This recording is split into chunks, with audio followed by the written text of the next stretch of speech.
Hello guys, Essen here. So in this tutorial, I'm gonna tell you briefly what the HUD tells you. So HUD is short for heads up display, if I recall correctly. Not that it really matters. But the important point is that it gives you a lot of information that can kind of help you during the game. And if you don't know what it means, well, I guess you can still play without it, but it's kind of pointless, really. So, what's a HUD? Well, the best way to show it is, remove it. So, as you see, it's a lot less cluttered. Not that it was cluttering much to begin with, and you only see the two characters doing whatever. Okay, so how can you read? It's like, what does each of these symbols and weird stuff mean? Alright, so in the center top, where the infinity symbol is, or the number 8 turned to the side, in case you don't know what the infinity symbol is, that is actually where the timer for each round is. So the timer usually starts from 60, 99, or 99, and then counts to 0. And once it reaches 0, the round ends, and both characters' health are compared, and whoever has more health wins. So if you have a life lead and the round's almost over, yes, it is possible to just kinda cheese it and win by timeout. But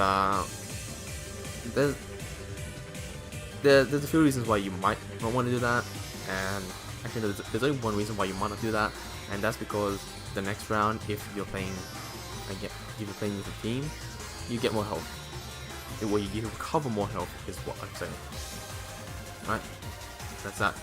Now, if you split the screen in half, you will notice that except for the timer, both the information on the left side and right side mirror each other. Okay, so what do they mean? First, the green bar is actually each character's health. So in this case, the left side is player 1's character's health, or in other words, Love Heart's health. Yes, her name is Love Heart. Okay, and on the right side is Vice's health, player's 2 health. So as you can see, if I damage Vice, her health, decreases and whatnot. The goal of to win a round, you have to reduce the opponent's health to 0. Simple, right? Now the small blue gauge below the health bar, or the health gauge, is the guard gauge, or the guard bar, and this represents how much you can guard. So when you block an attack, it's not like nothing happens. When you block an attack, your guard gauge actually reduces. So let me just show you. So if you take a look at Vice's guard gauge, whenever I attack and whenever she blocks the attack, it reduces by a little bit. And when it reduces to 0, you get a guard crush, which the game just tells you.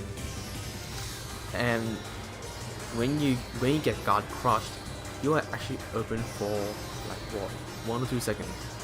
And what does that mean? That means you can dash in and get a combo, and that is never good.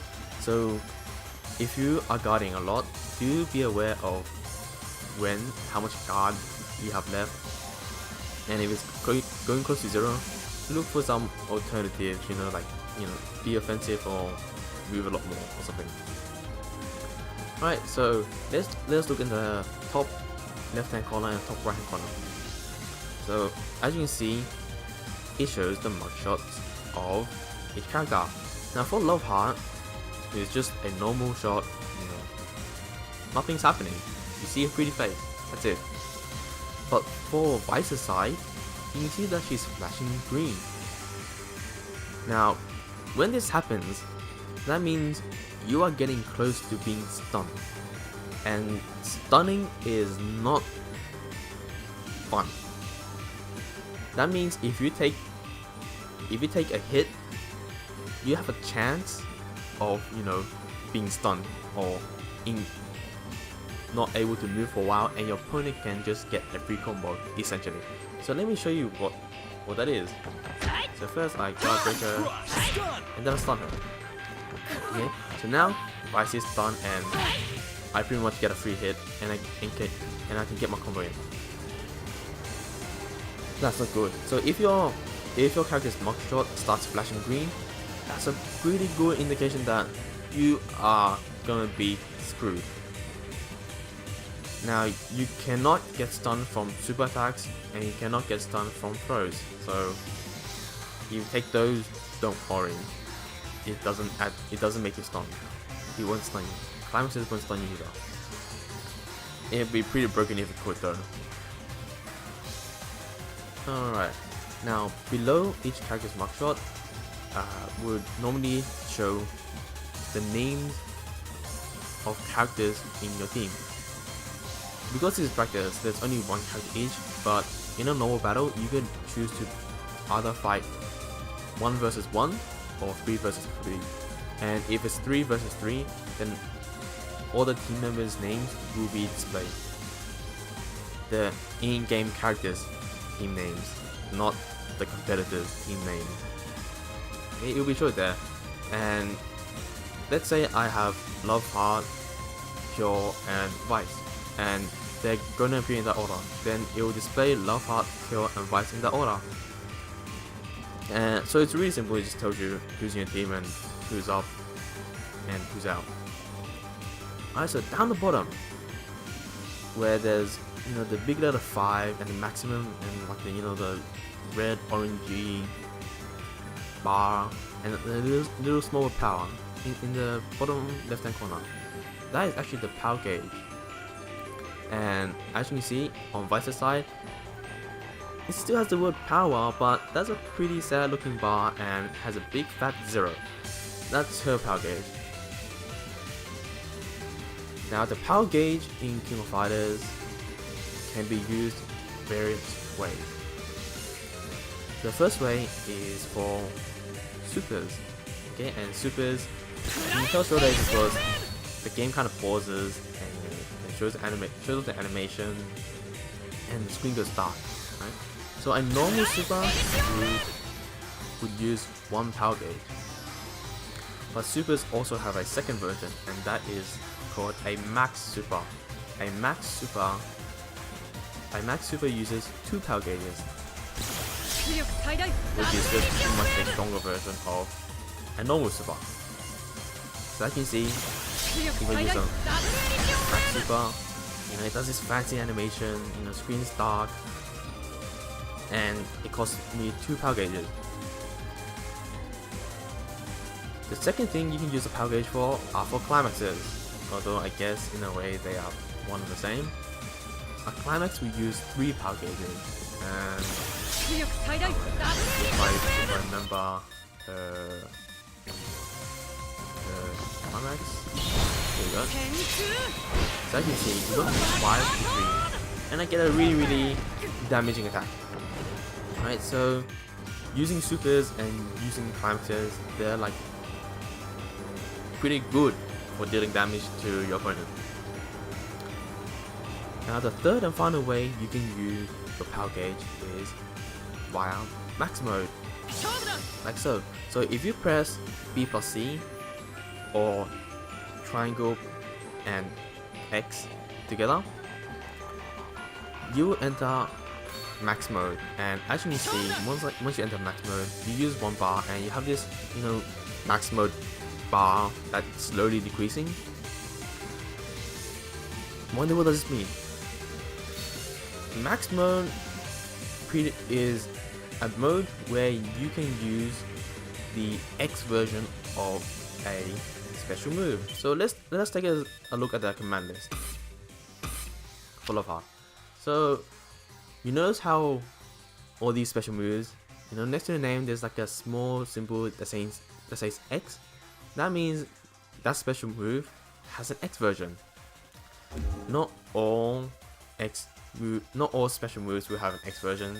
So if I take a look at Kyo's one, because you know he's easy one to pick, you can see that 114 Shiki Aragami does not have an X version. Alright, so how do we use an X version? Let's use P slash as an example, which is quarter circle back, light punch or heavy punch. Okay, so normally to do this move, we do light version. In fact, let me think. Okay, light version or heavy version. Now, because the buttons are punches, the X version of this move is done by pressing both punches. If the move was quarter circle back, kick, heavy kick or light kick, then to do the X version of that, you press both kicks. Now you can't just do it as is. In fact, I'll show you this.